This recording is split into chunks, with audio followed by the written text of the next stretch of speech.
12, 1 to 2, and 13 chapter 1 to 3.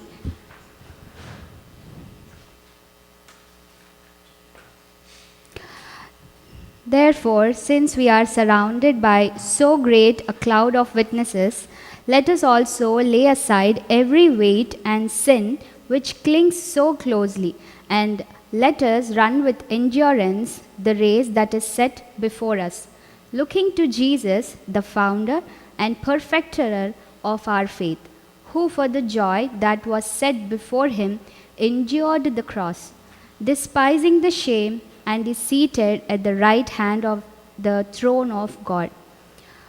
Hebrews 13 chapter 1 to 3. Let brotherly love continue. Do not neglect to show hospitality to strangers, for thereby some have entertained angels unawares. Remember those who are in the prison, as though in prison with them, and those who are mistreated, since you also are in the body.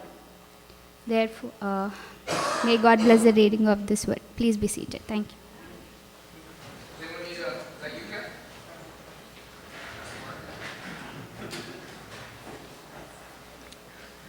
All right, I'm going to bring up Derek here in a minute.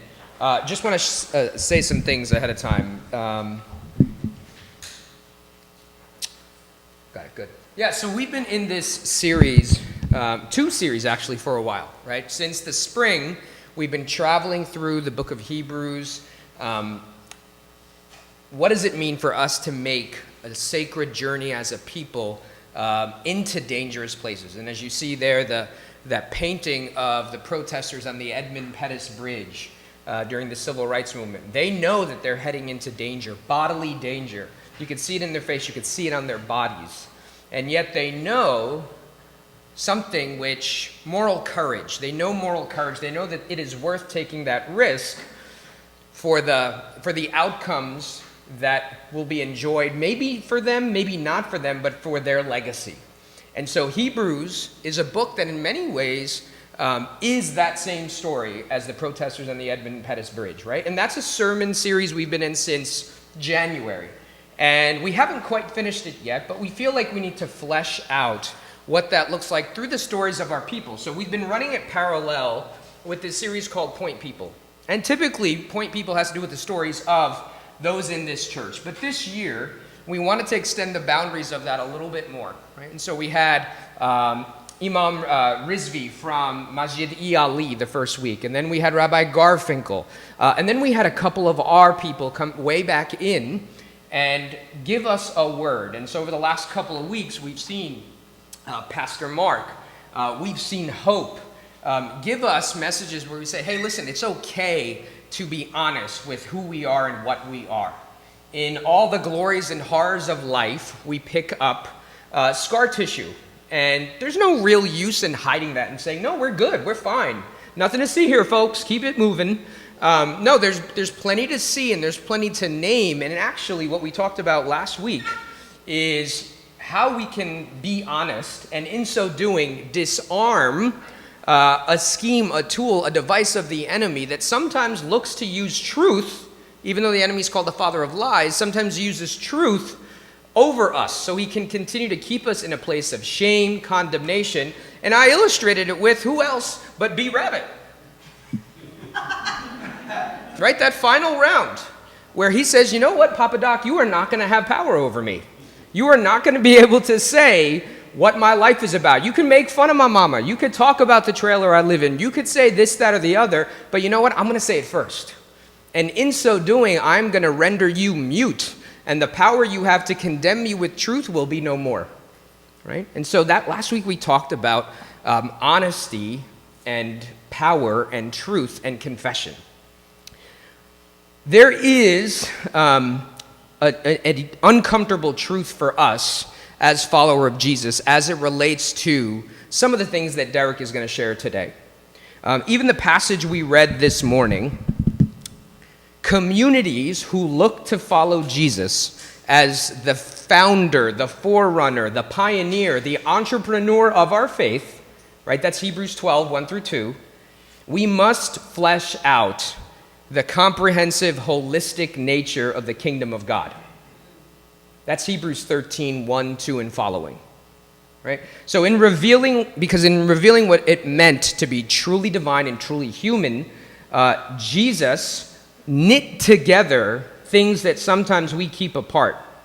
Right? So as we follow Jesus, we can't divorce, but we have a tendency, if we're being honest, to divorce sometimes the spiritual focus of the kingdom from its physical, social, systemic, institutional, and economic dimensions. And if we are going to look to Jesus, the founder and forerunner of our faith, we cannot hold these things separately. Right? Confession has to involve us honestly expressing how even churches like ours throughout history have been culpable in multi-generational lack of basic needs for communities. And then, right, traditional word here, repentance, then we have to step into intentionally repairing those gaps through our human and our financial assets. Right? That is the kingdom call. That's what it means in some ways to follow Jesus brass tacks. And so today we're going to have Derek Smith in some ways charge us on doing just that, to be able to in some ways connect the dots of our faith to us. Right? So here's Derek. Here's a picture of Derek. Right? And this is the picture of Derek, if you're a leader, that you kind of want the world to be able to show. Right? This is the one where, like, it's a great headshot. Right? This is the headshot I want. In fact, I started thinking about this. How do I replicate this? My LinkedIn one's kind of outdated. It looks a little catfishy. So how do I make mine look like this? Right? And so this is Derek Smith as a multi-potential, kind of omni-competent boss. Right? With a career in technology, a career in education, I'm probably missing something, a career at Dartmouth College, all of those things, right? So one could say that that's who Derek is. But if you've been around Derek and you've been around his leadership at all, you would recognize that, yeah, what you can put on a profile or a bio on a website actually looks way more like this. It looks like someone who I would honestly say embodies, yes, he does embody the boss, but he also embodies player coach really, really well. He is someone who is among so many community stakeholders, including people in our municipality, in our houses of worship, in police departments, education, all of those things. You even see here that top right photo is Derek with some of our people at a church nearby, fleshing out what service and food distribution might look like, right? He's the one all the way on the end. The woman in the forefront there is Principal Miles, the principal of Franklin Township High School, right? And so Derek is a truly, yes, omnicompetent leader, but he's also an ultra-collaborative leader and community builder in Franklin. And so with that, I want to invite him up to be able to share his experience and expertise with respect to leading Franklin Food Bank, and then how we might partner with them here in Franklin Township and beyond. So with that, would you guys give a warm welcome to Derek Smith?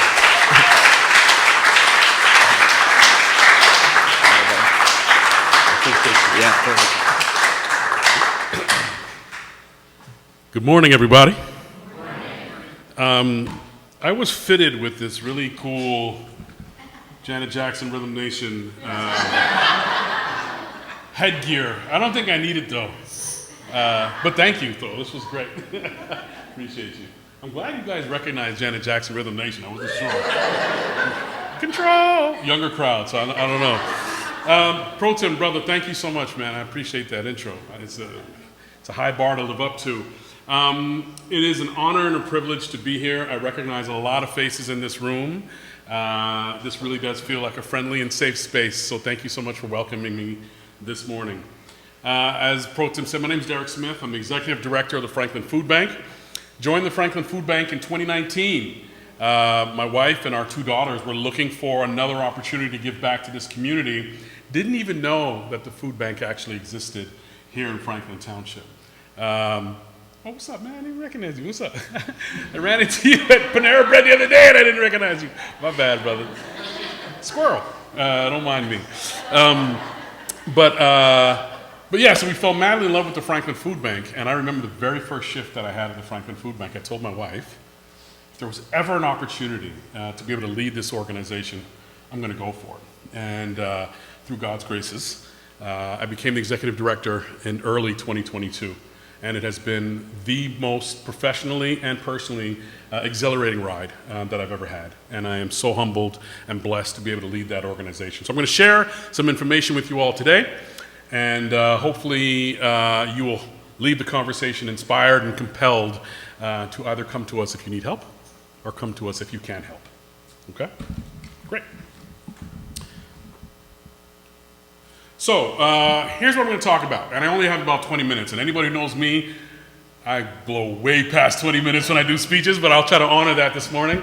So I want to talk a little bit about food security, so that way we have kind of the context when we're exploring this work. We'll talk about food insecurity, the programs that we offer at the Franklin Food Bank, the coalitions that we're part of, and Vanita and some other my brothers and sisters from this community are going to come to visit the Franklin Food Bank next week. So we are looking forward to a family forming with PCC, and then the areas of focus that we've had for 2025. Okay. All right, so food insecurity, right? What is food security? Essentially, it's choice, right? When you are food secure, you can wake up and say, this is what I want for breakfast, right? Either have something in my fridge, oh, I got bagels in my fridge, or I'm gonna make some pancakes, right? Or, you know what, instead, I'm going to Somerset Diner, because they have delicious turkey sausage, right? So I'm gonna go down to Somerset Diner. Food security is choice. Food insecurity is also choice, but it's a different kind of choice. Do I buy groceries this week, or do I pay my light bill? That's a difficult choice. This morning, I asked myself, am I gonna wear my fly Hokas? Right? Or my Chuck Taylors? Right? That's privilege. Right? Am I getting the alternator on my car fixed? Or am I putting food in the fridge?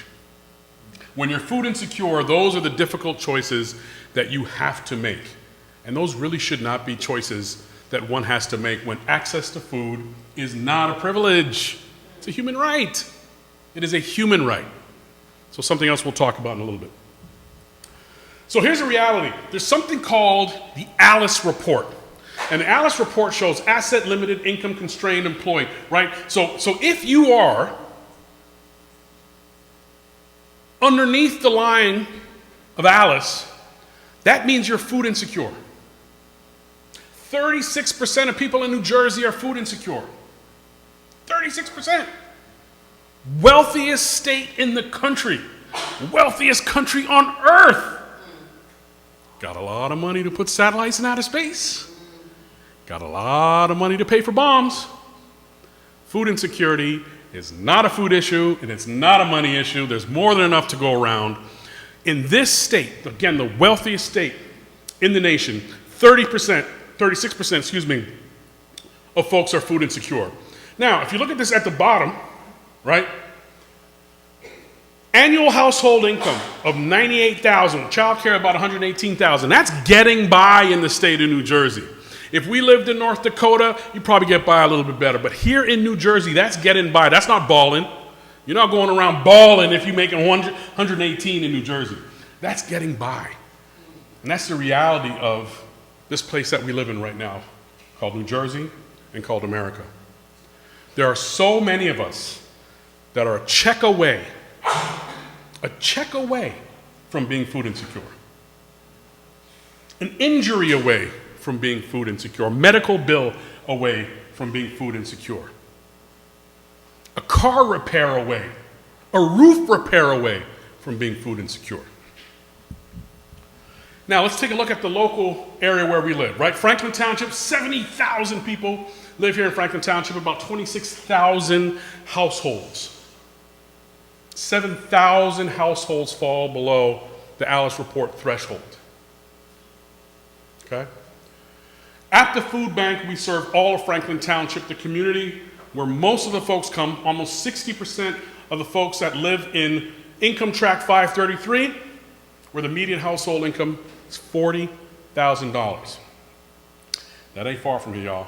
That's where Pine Grove Manor School is. You guys have a great partnership with Pine Grove Manor? That's the Grove. That's Parkside. 40,000 is the median household income. Okay? Look at that next line. Here in New Jersey, about 35% of families are eligible for free and reduced lunch. We all know the number's probably higher than that because not a lot of folks even know that it's available to them. Or folks know that it's available to them, but they're so worried about coming clean because they might not be documented or someone in their household's not documented. So they're not able to come and say, hey, I need some help.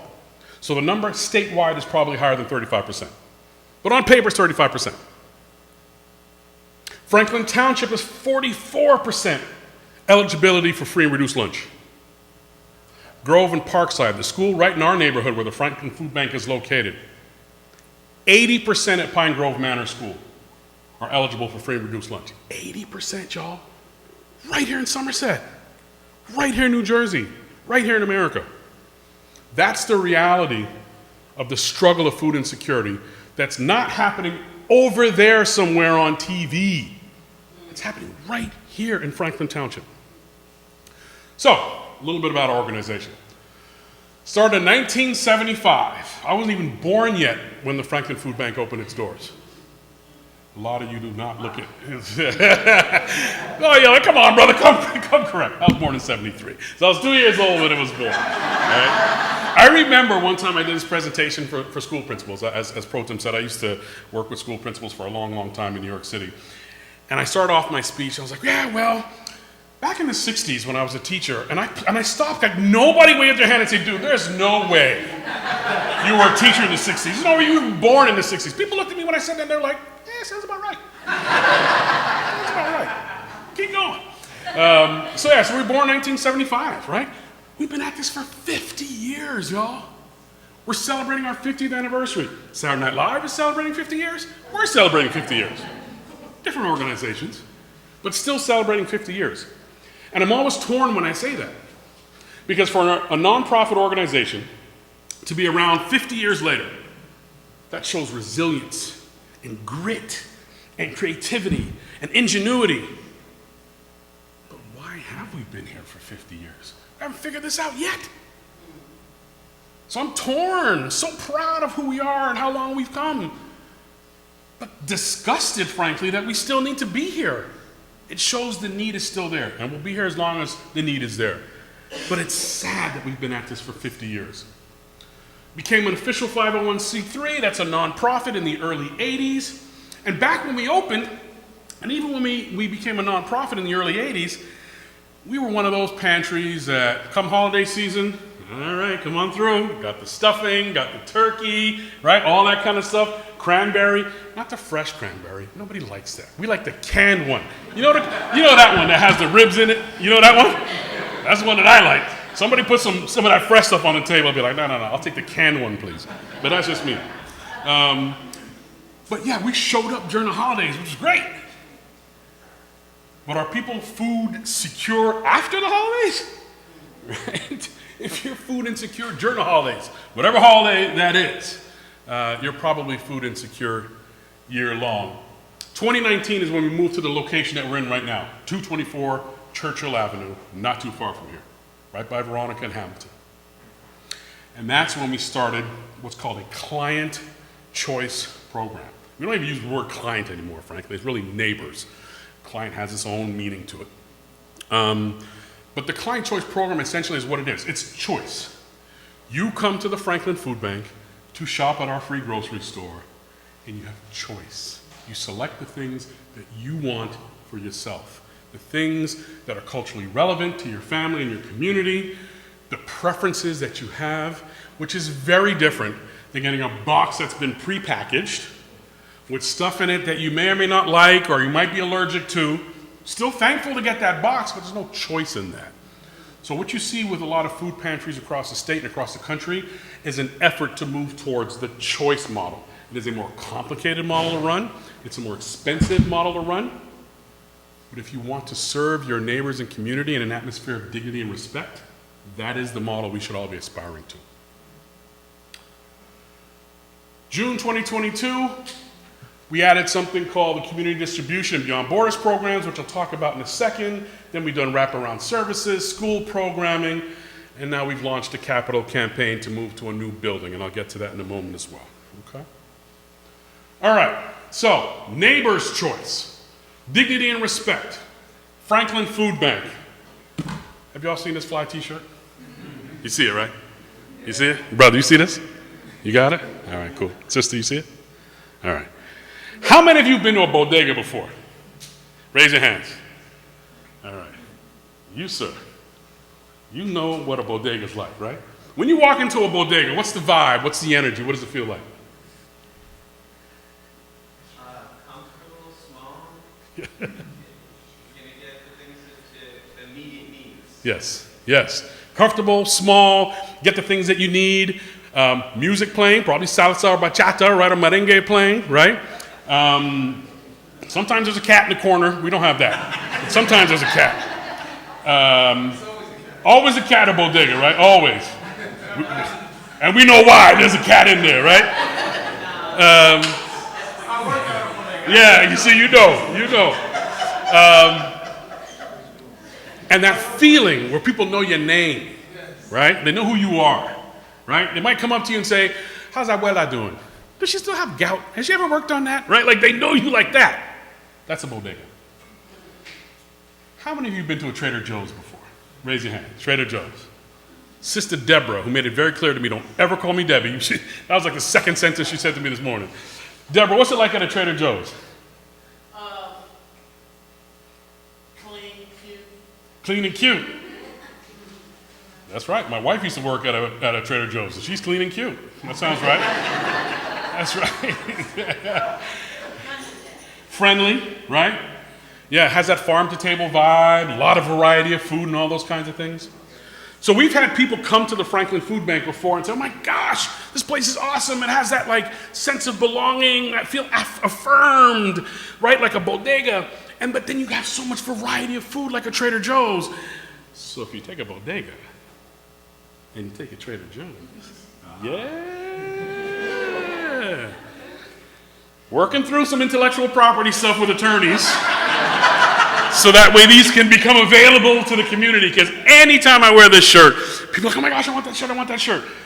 Pro Tim didn't give me any suggestions or recommendations for the content of my speech today. The one thing he said is, wear a Bodega Joe shirt.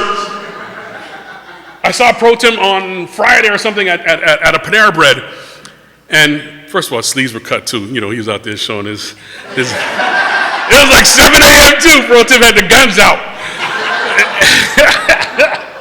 And he's like, yo, can't wait to see you on Sunday. Wear the Bodega Joe shirt though. And I said, dude, I got you.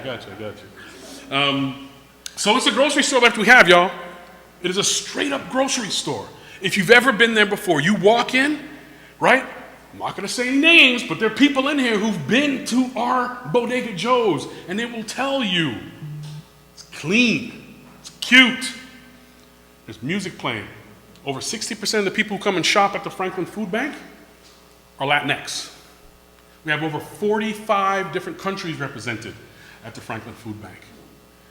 We create an atmosphere of dignity and respect on purpose because we recognize the stigma and the shame and the embarrassment that a lot of people have for the situations that they're going through. So we do everything we can to make sure if somebody's coming in there with their head down, right away when they come in, hey, welcome, good morning, buen dia, ¿cómo está? How are you? Welcome to the Franklin Food Bank. How can we serve you today?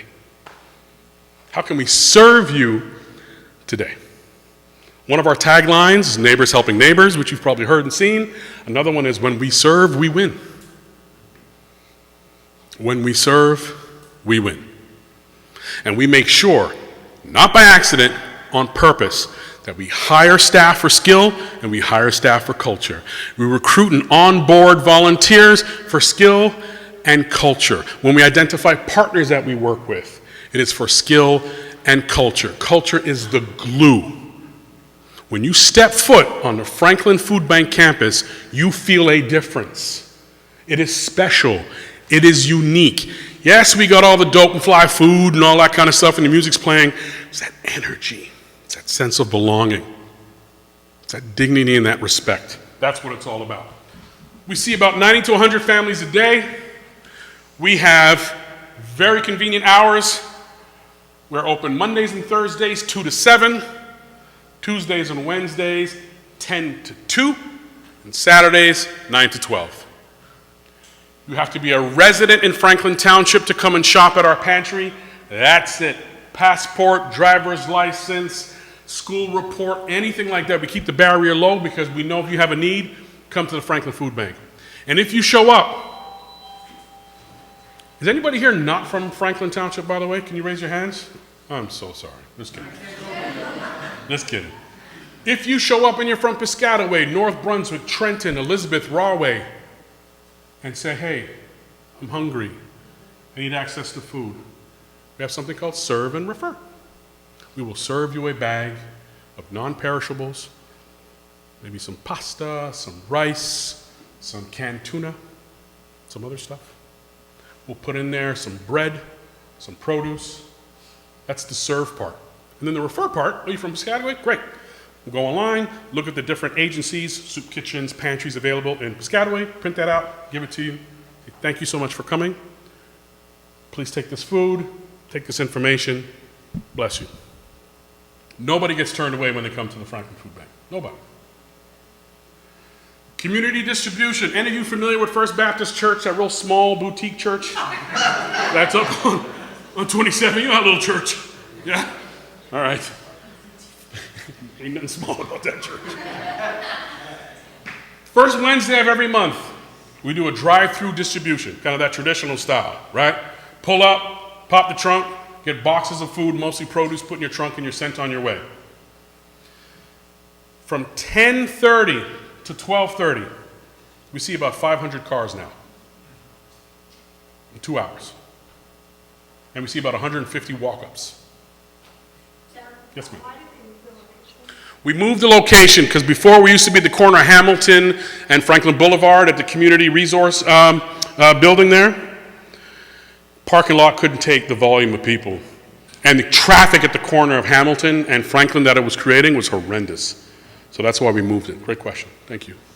Yep. Beyond borders.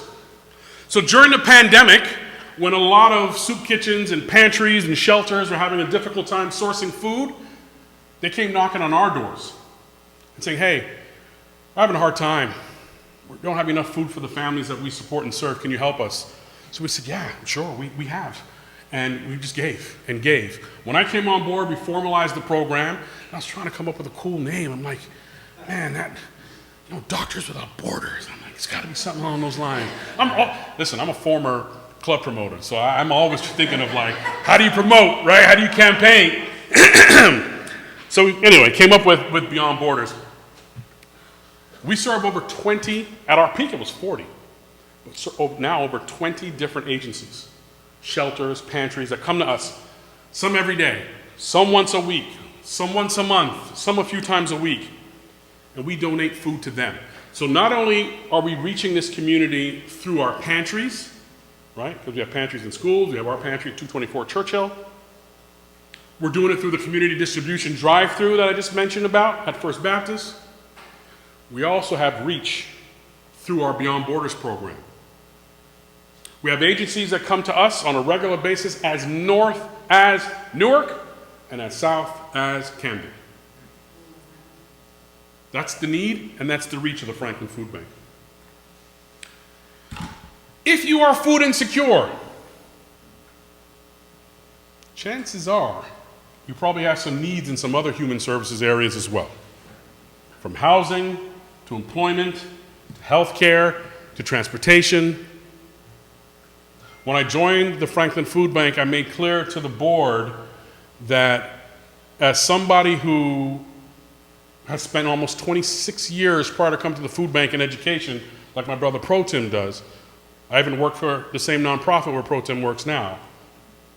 The most influential schools were those that wrapped their arms around the community. Way more than math and ELA scores. right? How do we ensure that if there's a need in the community, we build bridges from the school to those resources? When you're a trusted and respected entity in the community, people are going to come and ask you anyway. Because when they come to the Franklin Food Bank, hungry, I need access to food, can you help me? And I'm having a hard time finding a place to live. And I'm having a hard time dealing with mental health issues. We are not the ones to say, sorry man, we do food. Wish you all the best on that other stuff. We have developed community partnerships to be able to provide those supports to folks when they knock on our door. This is an incredibly resourceful community. You just have to be intentional and deliberate about building bridges to those types of resources. So in addition to the pantry that we run, we have nutrition workshops, first Friday of the month, called the Flavor Workshops. Of course, again, got to brand it, right? And we do topics, everything from bok choy. What is bok choy and how do you cook it? Do you have a household where someone has type 2 diabetes? What are the best breakfast meals to cook for them, right? So we have the Flavor Workshop, SNAP benefits enrollment, health screenings through partnerships with Robert Wood Johnson, St. Peter's, Rutgers. We have a cancer screening truck that pulls up once every couple of months. And we do cancer screenings, blood pressure, A1C. We do flu shots, COVID shots. And now that I'm 52 years old, yay, shingle shots are coming. Are you excited by that? Yay. I just had my shingle shots a couple months ago. Addiction services, community information, voter registration, all these things we do because we see ourselves as not just a food pantry, but as a community hub. That's the role we play, and we play it proudly. So beyond the bell, again, you gotta brand it. So this is the stuff that we do directly with the schools. So we do awareness stuff like back to school events, family info events. We do food security events like a free farmers market and satellite food pantries. We have pantries in 5. Last year we had pantries in 5 of the schools. Next year we'll be in all 10 schools in Franklin Township. Right? Amen to that. And it's a different model, right? Let me say this real quick. It's only about the 20 minutes, dude. I told you how I get down. Might as well do the barbecue in here. Just push the grill in the room. You know what I'm saying? Where's that Weber grill at? So a lot of pantries with the best intentions do those backpack programs, right? You've seen those backpack programs. Great photo ops. Right? Cute kids, backpacks, yay, right? Here's the problem. So Jamal has a backpack now with all them yummy single-serve things, right? Them little single-serve Jell-O things, little single-serve water, right? All that kind of stuff. So Jamal goes home now, right? Backpack. Takes his backpack off. 4 or 5 other family members sitting there seeing Jamal enjoy what's in the backpack. Nothing for them, right? Jamal's feeling good. Mom or grandma and sisters and uncle, nothing for them. So our program, again, no shade, no shame, but our program is different. We have snack bags, so when Maria, in the morning time, goes to the teacher or a school administrator or the nurse and says, a little bit hungry, I had breakfast, but I'm still a little bit hungry. Is there something I can have? Yeah, here's a snack bag, right? A little go bag. Some pretzels, maybe a granola bar, some water, okay? But if Maria goes to a teacher or an administrator and says, I didn't have breakfast this morning, I didn't have dinner last night, not sure if I'm gonna have dinner tonight, or if Maria doesn't say anything, but she's quiet in the corner of the classroom with her hoodie on, and an aware teacher notices something's going on with her. We have something called a weekender bag, which is built for a family of 5. There's 4 meals in it, right? To get a family across, 2-3 days worth of food. And the key is, inside that bag, there's information to connect them to the Franklin Food Bank. Because that's a food insecure family. And it's not going to be a sustainable model if Maria has to go to the school every day to get a weekender bag. She and her family need to be connected to the Franklin Food Bank. So twice a month, they can come and shop, fill their cart of food that they need, that's culturally relevant, nutritious, right? That's connecting them to a resource that will be the bridge for them to get to a place of sustainability. So that's the model that we designed in our Beyond the Bell program, and it will be available in all 10 schools in Franklin Township next year. Last but not least, we do all kinds of really interesting and integrated programs with schools. We did a STEM program with Pine Grove Manor School in that neighborhood that I was talking about, 80% free and reduced lunch. And it was a program designed to make sure, as my brother Pro Tem I'm sure knows, a lot of learning slide happens over long holidays and certainly over the summer. So we came up with, in partnership with the Columbus Science Institute, STEM kits that were available to students during the winter recess break, as well as food for their family during the winter recess break. So that way, you're not missing out on food that you'd have access to in school, and you're not missing out on the learning that you would have access to in school, right? That's thinking about the problem and a solution that directly addresses the problem, as opposed to a feel-good photo op. No shade, no shame, but it's different. It's different. Some of the coalitions that we're a part of, National Coalition More Than Food, led by an industry expert. Her name is Katie Martin. Cool people. If you're ever looking for a book to learn more about some of the more progressive, creative models of food pantries out there, check out that book, More Than Food. It is incredible. I did a podcast with her. She's brilliant. The Office of Food Security Advocate, the first Office of Food Security Advocate in the nation, was here 2 years ago, right here in New Jersey, right? And it was created by Governor Murphy to make sure that there was somebody who had their finger on the pulse of food insecurity here in New Jersey, and is an amazing leader who runs that department. At a regional level, we're part of an organization called Feast, which is 8 other organizations similar to ours doing really, really cool work. So we learn together, we do advocacy work together, we share best practices, and then, jack in one of the principles from Kwanzaa, cooperative economics, where we buy things together because we get much better prices when we go to the market. The county level, we're part of a Somerset Health Initiative in partnership with Robert Wood Johnson. And then something that Pro Tem mentioned not too long ago, FISC, the Food Insecurity and Safety Coalition, right here in Franklin Township. Over 70 members represented from the school district, houses of worship, town council, community-based organizations, all coming together to address food insecurity right here in town. And it is a trailblazing coalition that so many other municipalities across the state are trying to replicate. We do that right here in Franklin Township. 2025, the areas where we're focused, as I mentioned, 50th anniversary this year. We're developing a food security network, which is essentially a hub and spoke model. The Franklin Township Food Bank is the hub, and the spokes go out to different neighborhoods. If there's a neighborhood that's food insecure, and there's a mosque in that neighborhood, then we're going to try to figure out a way to put a pantry in that neighborhood. If there's another neighborhood where they could benefit from us doing a pop-up farmers market, free farmers market every Sunday morning, then that's something that we're going to do. So we're going to build out this food security network. Rising tides of hunger. Whew. This was so cool. So cool. This was a program that we designed in partnership with the Franklin Township School District, where we had 1,500 students submit poems this spring. And the poems addressed 2 challenges: food insecurity and climate change. Hence, the rising tides of hunger. All culminating in 2 things: an anthology, which is going to be made available to folks soon, with all 1,500 poems.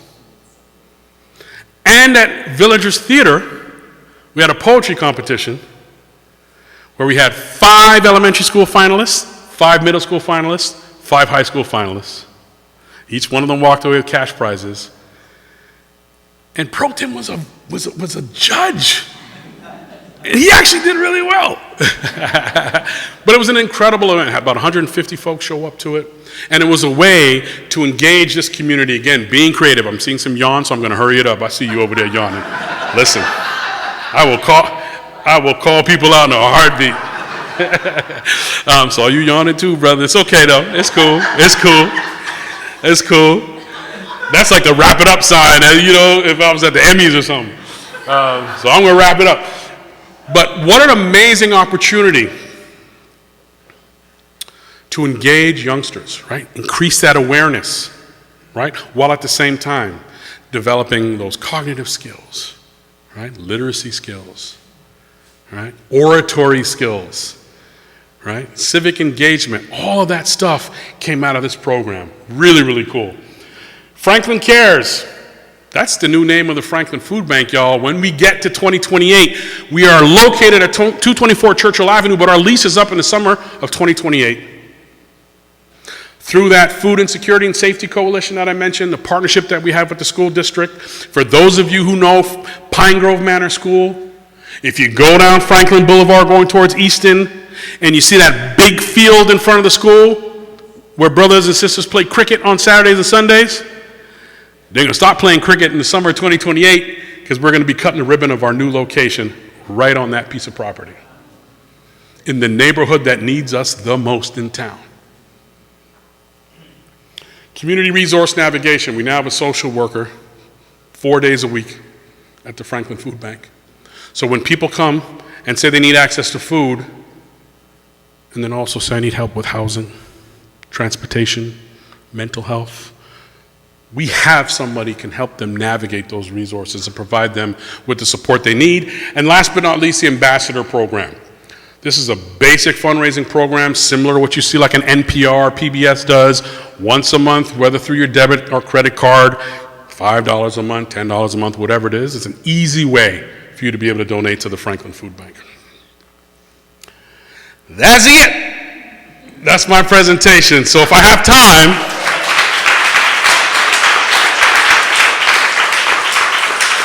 Brother Pro Tim, I don't know if we have time, I'm happy to answer some questions. We'll make time. Yeah, let's make some time. Let's respond to, there's 5 questions I have, but I see Trisha's hand, so we're going to start with Trisha, and we're going to pass it around before we head to the table. Trish. This might be like a given, but I didn't see it, so I wanted to ask you. Like financial literacy, because obviously like they're budgeting, like groceries cost a lot, so right, like the grocery bill leads to them being able to afford things. Yes. Do you guys do something like that? Great question. The question is, do we have a financial literacy program being offered? This fall, we plan to launch 2 new workshops, financial literacy and English as a second language. Ooh. Both critically important. Knowing the population that we have the pleasure of serving every day, we have to have those programs up and running. So thank you for asking. Great question.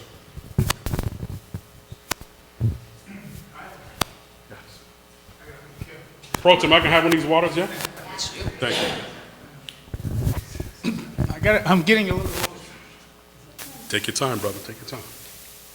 You can get me emotional. Because I grew up in the hood, and I grew up in the bodega. I worked in a bodega. And I remember... Which hood, brother?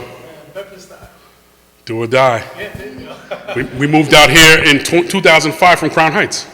So I remember as a little boy, because I used to work in a grocery store, how my boss, people used to come in and they didn't have money. Of course.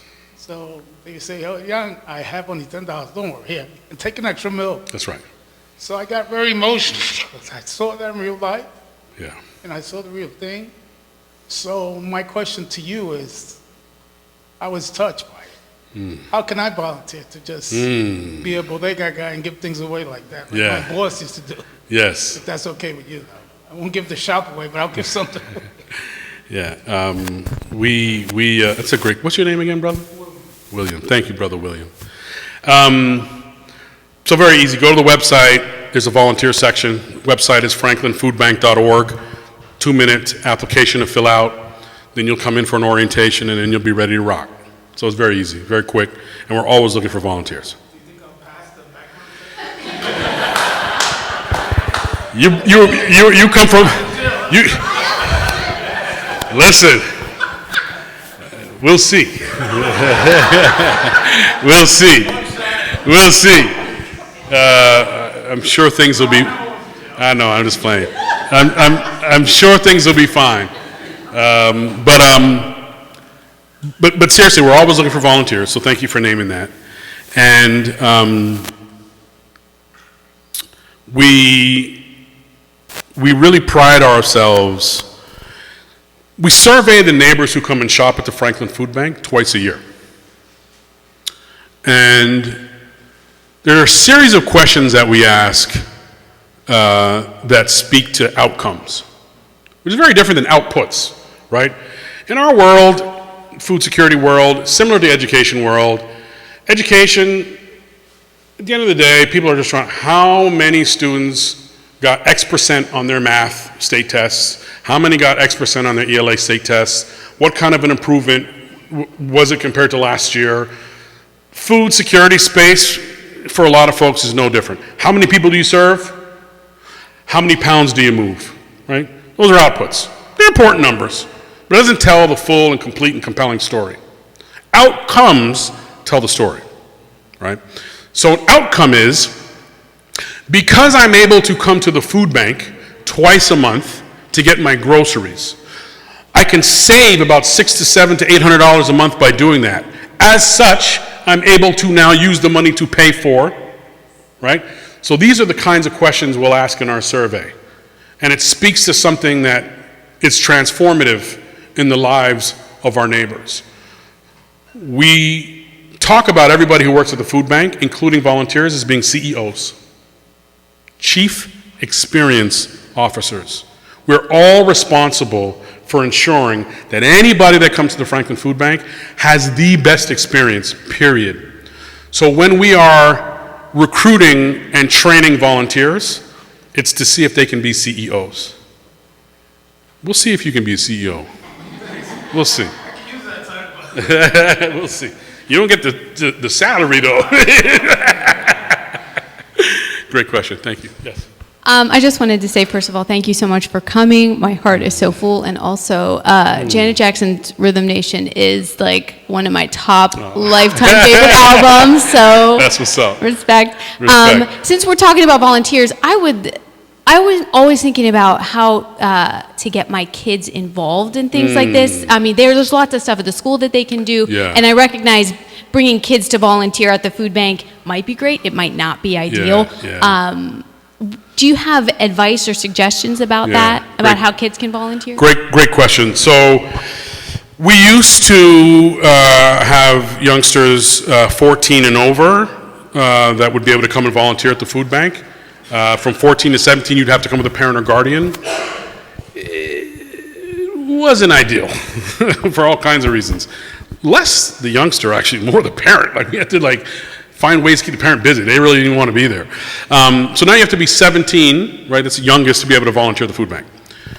What I would encourage and invite you all to do with your youngsters, younger than 17, is there are a lot of ways for them to be able to contribute to the Franklin Food Bank, right?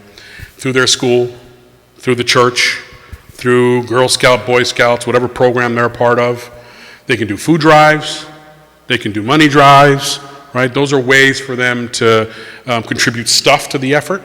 They can get the word out through social media, print. We have brochures and stuff like that. For those of you interested, I have that stuff here. So I'm happy to speak with you or anybody else about ways to engage the youngsters, because they don't have to come and work at the Franklin Food Bank to be part of the effort to make Franklin Township a much more food secure township.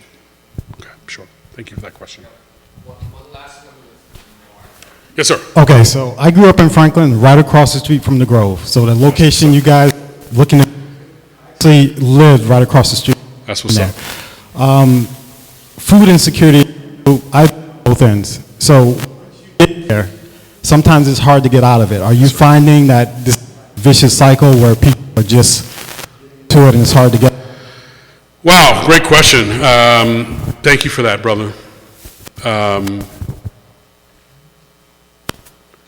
It's always really hard when I see people at the pantry who I recognized from when I first started volunteering in 2019. It's great to see him, give him a pound, dap, hug, whatever. But in my mind, I'm like, man, you're still coming here. I don't say that, obviously. But it speaks to the reality of food insecurity, again, as a symptom to so many other challenges that folks are facing.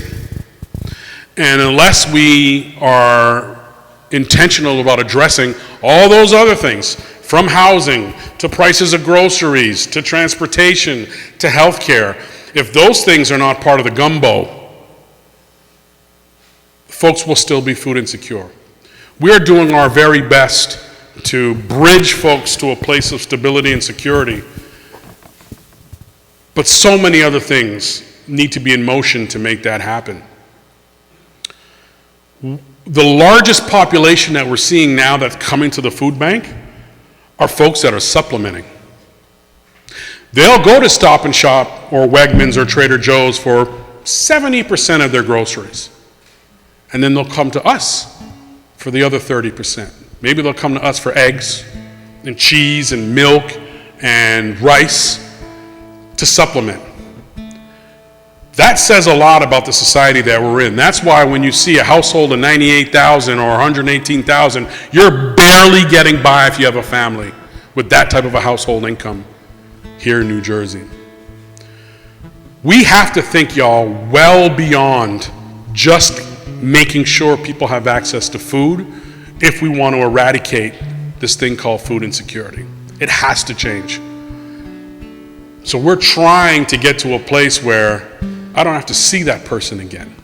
I'll miss them, but I'll have the confidence that they're now able to stand on their own too with respect to food, because all those other resources have been addressed for them as well. That's our hope. And when I hear the guitar playing softly in the background, that means brother get up off the stage. Peace, y'all. Thank you.